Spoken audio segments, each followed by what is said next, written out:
Welcome to Genius Connect. Please subscribe and share. Hello everyone, my name is Fatima Bora and I teach social science at Jai International School. My topic for today is power sharing.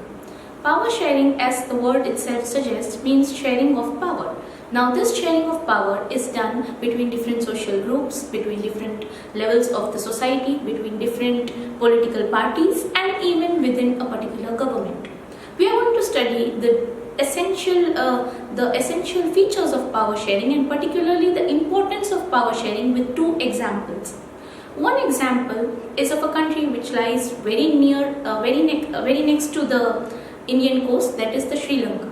So one of our neighbors, we are going to study about that. And the other example is of a small country in Europe, Belgium. Now these two countries, Sri Lanka and Belgium, face similar situations, but the way in which they shared power or they implemented power sharing was different, and this is what made them different. Now in Belgium, if we take this example of Belgium, what happened is that the capital of Belgium, which is Brussels, had the concentration that there are two communities living in Belgium, the French-speaking people and the Dutch-speaking people. Now in the remaining part, that is in the entire Belgium, the majority is of the Flemish Dutch-speaking people, and the French-speaking people are in a minority. 59% people speak Dutch and the remaining speak French. And whereas if you talk about Brussels, which is the capital of Belgium, 80% people speak French and the remaining 20% speak Dutch. So as you must have observed that the remaining Belgium has the division that more people speak French and more people speak Dutch and less people speak French. But in the capital, French speaking are in the majority and the Dutch speaking are in the minority. And there is just 1% of the population, a complete minority, which speaks German. But that is not the issue, because the main problem was between the French and the Dutch speaking people. Now to solve this problem, Belgium implemented a model of power sharing.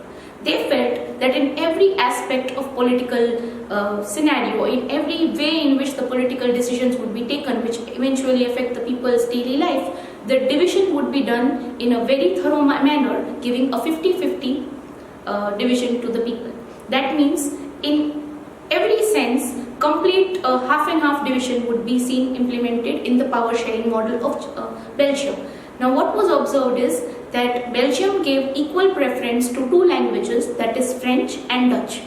So if a person wanted to apply for a government job, he could choose his language preference, French or Dutch. Same way, if a person wanted to go and grab higher education, the same thing would be provided to them.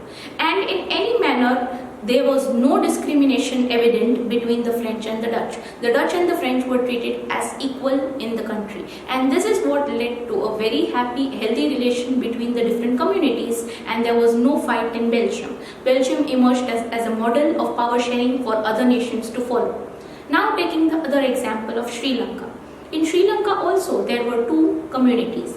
One was the Sinhalese, that is the original Sri Lankan communities, and the other were the Tamils. The Tamilians had actually migrated from India, that is Tamil Nadu, to Sri Lanka when the British rule was going on.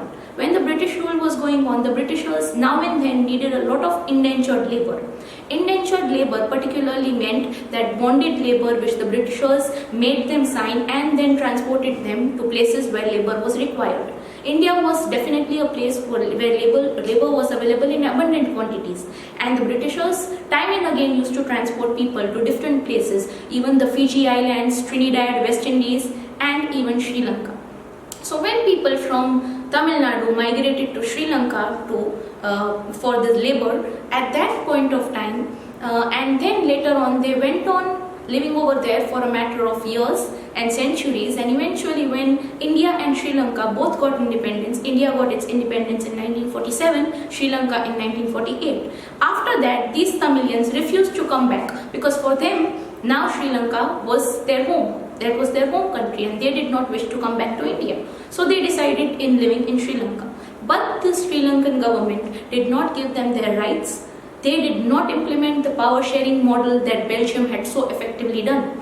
They started discriminating in everyday life. They started making the Tamilians realize that they are never and will never be a part of Sri Lanka.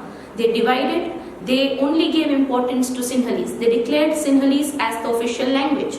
Only 18% were the people who spoke Tamil, and the remaining all spoke Sinhalese. So that is a Sri Lankan language. So when in every sphere Sinhalese was given importance, be it a government job, be it any other place, Sinhalese was considered the prime language and it was given importance. The people who spoke Tamil, it was difficult for them to get admission into the Sinhalese schools, it was difficult for them to get jobs, and hence eventually a lot of frustration built up in them, and they started fighting with the government, leading to civil riots and a complete disruption of the civil rights. So this is how power sharing is important. If effectively planned, power sharing can really improve the country both economically and the general life of the country. And if it's not done properly, then what happened with the Sri Lankans? The country's civil life could get disrupted, and also it could lead to a drop down in the economic sector. Thank you.